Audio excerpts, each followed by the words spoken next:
And so here we are, you know, with this magazine. We know in the magazine world, even if something says September, it generally comes out like the month before, around the middle of the month before.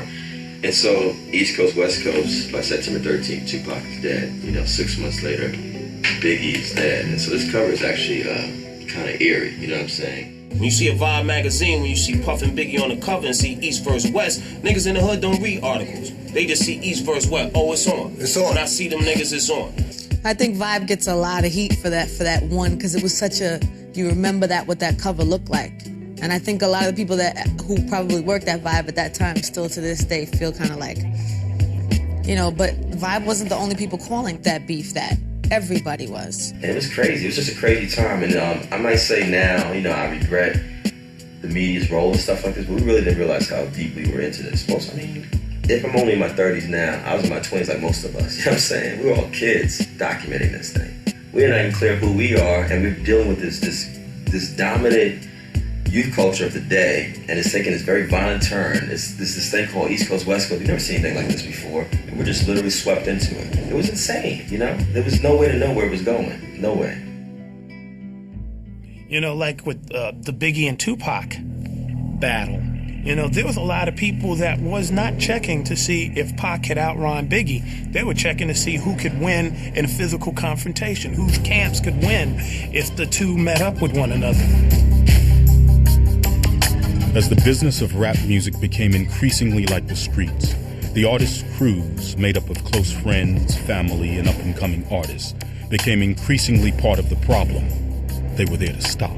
I mean, I've dealt with a whole lot of people that involved themselves in the streets and brought the streets into the game. And it's like the problem with that is when you bring the streets into the game, they only know the rules of the streets. I got family, and I got a big family. You know, one of them dudes, you know what I'm saying, who just had a real big family? I have an extra huge family. But even the cops get that confused. Like, you know what I'm saying? The cops start thinking we're a gang and we're this, and they don't understand I just make music, and you know what I mean? These dudes just support me a whole lot. And some of these dudes just support me from the street, and they living this life. Most rap crews are made up of, I say 50% businessmen and 50% thugs. 50% of your crew is made up of homeboys that just came home from jail. Now my boys that just got out, I've been the guy on their TV that they've been pointing at. That's my man. That's my man. When they get home, their life is based around maybe I could roll with Ice. Maybe Ice could help me, you know? Now, what can he do? What can he actually do? But say, yo, Blows, Joe Blow was dissing you and I knocked him out in the club. What can he do? So then that thug element is always ready to reach out and touch anybody, whether it's a cameraman, whether it's an interviewer, whether it's somebody on the radio. They do not have any other way of showing the rapper that they man than busting somebody in their head. And that's where they get their stripe. So you gotta understand that thug element is always available in rap. You know, they want them stripes. They want them points. So it's like, even though you might tell a person, look, I really need you to slow down and cease fire and that. Hey, he's a grown man. When you're not around, he might just come along anyway and just, you know, do what he want to do on his own. Then, instead of fighting me like a G, he ran. Now, I can't help it if some niggas that was on the scene beat his ass for running. That was something separate, you understand me? And I can't help it if they were screaming thug life as they did it. That ain't my fault. That's just how shit went down, you understand me? I could not be there, but if I have this person running around with me to the point that you would start associating him with me, and he decides to just go kill a nigga while I'm off doing some other shit, they gonna say I sent that. I've been in situations where I've been with my boys and I'm talking to a friend of mine in hip hop, but his soldiers is sizing up my soldiers. You see what I'm saying? His man just came out looking at my man crazy. I'm walking down the street, my man's like, I don't like his boy. I'm like, you shut, that's my man. But that's they animal. That's how they rationalize things with combat. So when you first come out of the hood, you come out of the hood and you were a drug dealer and your friends is drug dealers and your friends is thugs and you were just a poet that hung out with thugs and you might have been thug too and you got a record. People around you are very protective. They're very violent. They don't really believe they have nothing to live for. And you are the centerpiece of their lives and, you know, and you're trying to train them as you learn. It's tough. I mean, Snoop got people that's loyal to him that would probably kill you before he would. But you gotta know how to separate your friends from your homies from your loved ones. I mean, you got homeboys, you got friends, and you got dogs. My dogs is with me all the time. My friends, hey, what's happening, local? All right, I get back at you. And my homeboys is people who I got love for, but they don't understand this business right now, so I had to keep it to a limit. It was times where I had concerts and shows, and I tell a couple people to meet me on my block, on my corner when I first got signed. And before I know it, I look up, it's like a parade outside. There's always somebody in somebody's ear, like telling you, fuck that, B. This, that, and the third. Yo, let that nigga go right there. That nigga said this, man. Why you don't go see him? Because nowadays, I mean, the pressure from your mans will make you go hurt something. That's the dude you need to get away from you. Or you gotta school him quick, because he don't know no better. In 1995, a crew from Eazy-E's Ruthless Records visited the Dog Pound on the set of a music video. The Dog Pound, because of their allegiance to Death Row Records, were drawn into Dr. Dre's ongoing beef with Eazy-E. Actually, Eazy-E boys, they was just, I mean, me and Ricky Harris was riding around, you know, on a little go-kart thing, getting ready to shoot a scene. And they just walked up on me like, fuck the Dog Pound, you know what I mean? And my response was like, I mean, it's about 100 people around there, and one of them went behind me. So I'm like, well, either I swing now or else I just get swung on, so.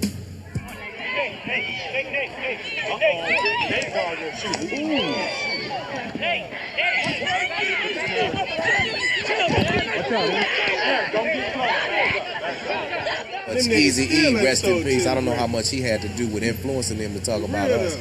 But they was down with him and we was down with Dre, so they was trying to do their diss thing.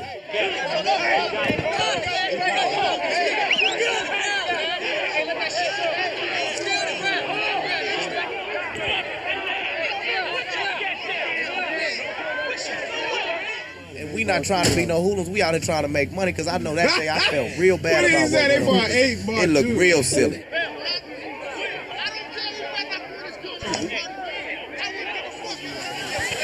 Man, I love this game. Fatal Hussein of the Outlaws was part of Tupac Shakur's crew. Due to a court date on the East Coast, Fatal wasn't in Las Vegas the night Tupac was shot. Not that I'm some kind of, gladiator or nothing like that. But if I was dead, I know, I'm in the streets, basically. Only time I'm not in the streets is when I'm with Tupac. So I know right from wrong. I know, this shit is still the street. And I know there's certain things you can do and certain things you can't do, man. Especially when you at that level. And it's like people that was around him at the time wasn't feeding this to him, man. After a Mike Tyson bout, Tupac Shakur started a fight with Orlando Anderson, a Los Angeles gang member. Several hours later, Shakur was shot in a car just off the Las Vegas Strip. I never stopped thinking about what the fuck was Tupac doing out there rolling in the dirt with a nigga that he ain't had no business even. He shouldn't even gave that nigga the time, man, to even say some shit like, yeah, me and Pac had a fight, man. It was like 100 other niggas dead. It was supposed to be people there that was supposed to step up and handle situations. Niggas wasn't around just to be rapping and eating up shit and messing with chicks and shit like that. Everybody in the crew got a part to play, and if you don't play your part, then it's all gonna crumble. And if they get the head, man, what's gonna happen to the body? I felt like if I was dead, shit would have been totally different, man.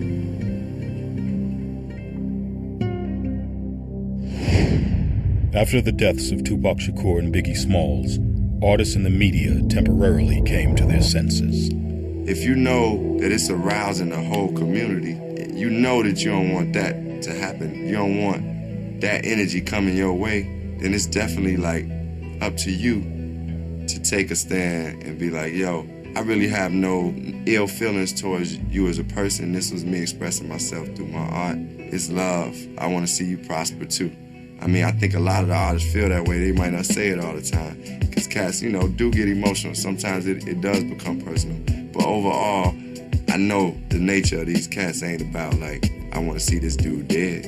In 1997, Minister Farrakhan called an intervention in Chicago in an attempt to resolve disputes peacefully. Minister Farrakhan told his guests about organized techniques white slave owners had used to keep slaves, including deliberately causing, developing, and maintaining hostility amongst them. Ice Cube flew in, Mac 10 flew in, Ice Cube came and just gave me a hug. When I met Common just kind of felt like he had to defend himself because he a cool dude, actually. And Common good, man. He can rap. He do what he do. And I needed the elders to come bring us together and just be able to sit us at the table where it wouldn't be no ignorance and no homies just sitting around talking crazy. And we get aroused and just had a peace treaty.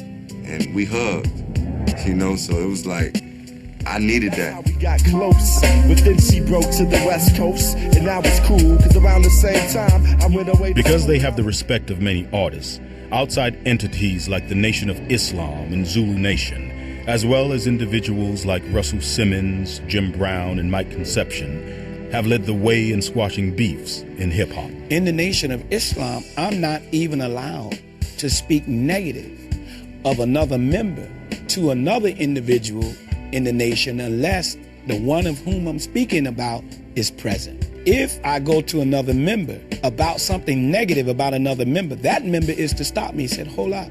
If it ain't positive, I don't want to hear it. And if it's negative, that other person is not here. So what I do then, I go to someone who can officiate my beef.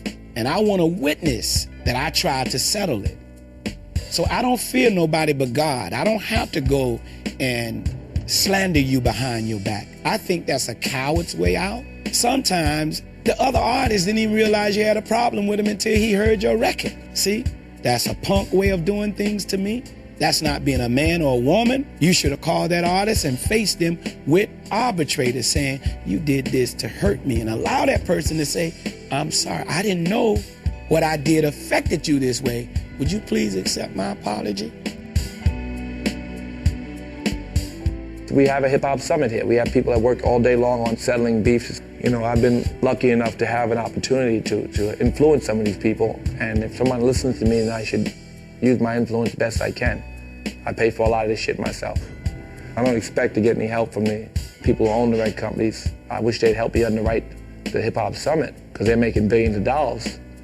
I don't think that people give a shit. Sometimes I don't even think they care if the artist dies as long as the catalog sells.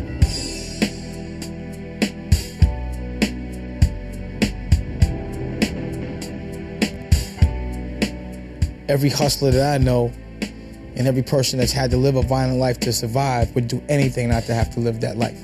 They don't enjoy it. You know what I'm saying? And to get once you get out of that life, you never want to go back.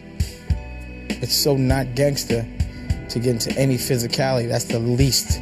That's the worst. That's when there's nothing else you can do. That should be the last resort, is violence. Especially if you're in a position where people are following behind you and you have to set an example, because it makes our culture look bad. It makes us look stupid.